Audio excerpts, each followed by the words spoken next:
Welcome to another inspiring story on Motivation+Finance for Freedom in USA. Stay connected. There's a story that touched me deeply, not because it was dramatic, but because it's true in a way many of us understand. A father takes his grown son back to Nigeria to show him the properties he spent a lifetime building. Land, a compound, houses that represent bloodline, legacy, and sacrifice. To this father, they weren't just investments. They were his identity. They were proof that he lived, that he struggled, and that he survived.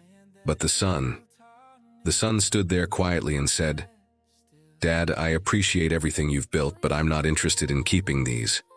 I don't speak the language and I don't know the culture like you do. Nigeria isn't home for me." For a moment, the father didn't hear him clearly. How could he? How could the land his own father fought for, the compound that carried their name, mean nothing to the son he raised? The son continued respectfully but truthfully. "Between my career, my wife, and my daughter, I just don't have the time or the emotional space to manage properties in a place I barely know. I need to invest in the future I'm building here." The truth cut deep. Later that night, the father lay awake, whispering to himself, "So after all my struggle, my name will end with me. Am I leaving this world empty? Will everything I built simply vanish?" That pain, that fear pushed him to a decision.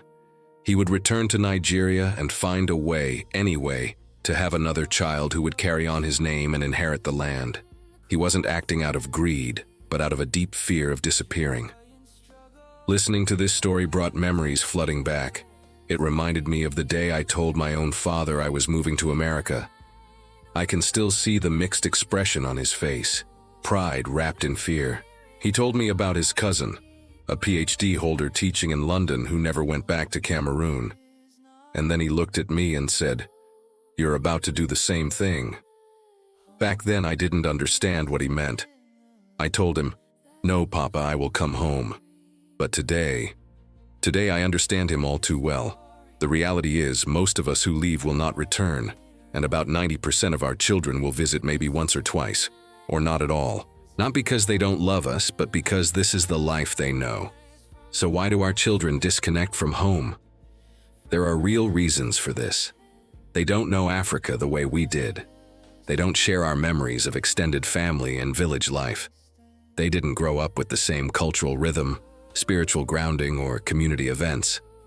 And let's be honest with ourselves. We left for a reason. Political instability, economic hardship, insecurity. It's hard to send our kids back to the very environment we escaped.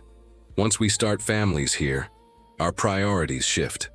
Just like the son in the story, our focus moves to our children, their safety, their education, their stability. Some communities, like many Asian and Indian communities, have mastered this balance. They keep their languages alive. They raise their children in cultural circles. They build temples, create gatherings, and form strong associations. They contribute back home in organized, impactful ways. But as Africans, we often struggle. It's not because we lack culture, but because we underestimate how much our environment shapes our identity. The things that shaped us in Cameroon, the traditions, the community events, the deep spiritual bonds, they don't exist here in the same way. Expecting our children to feel what we felt just isn't realistic. So who was right in the story? The father or the son? To me, they both were. The father spoke from the world he grew up in. The son spoke from the world he lives in now. They represent two different truths, separated by an ocean and by circumstance. We can't run from the problems in our home countries and still expect our children to be emotionally attached to the same places we escaped. And back home, success is often defined by having children abroad, which only widens the emotional distance even more. There's an important concept we need to understand as immigrants, and it comes from the idea of context switching. In the world of productivity, context switching means jumping from one task to another. Each time you switch, you lose clarity and efficiency. Your mind tries to operate in two different worlds at once, and it becomes less effective in both. Immigration works the same way. When we live in America but emotionally operate in the world we left behind, or worse, expect our children to do the same, We create mental and cultural exhaustion. We came from a community-based culture with extended family structures, a collective identity, and deep spiritual traditions. Our children are growing up in an individualistic culture, with nuclear families, fast-paced schedules, and a completely different definition of home. These two contexts don't align. Expecting our kids to constantly switch between them is like running two heavy operating systems on the same device. Something will eventually freeze or fail, and that is where misunderstanding, guilt, and emotional distance are born. So what should we do instead? We have to integrate our culture into their environment, rather than imposing it on them. We need to explain our values in a way that fits their world. We should create community so they're not carrying tradition all by themselves. We can adapt our rituals so they work in an American context. And most importantly, we have to remove the guilt from our cultural expectations and accept that identity evolves with our environment.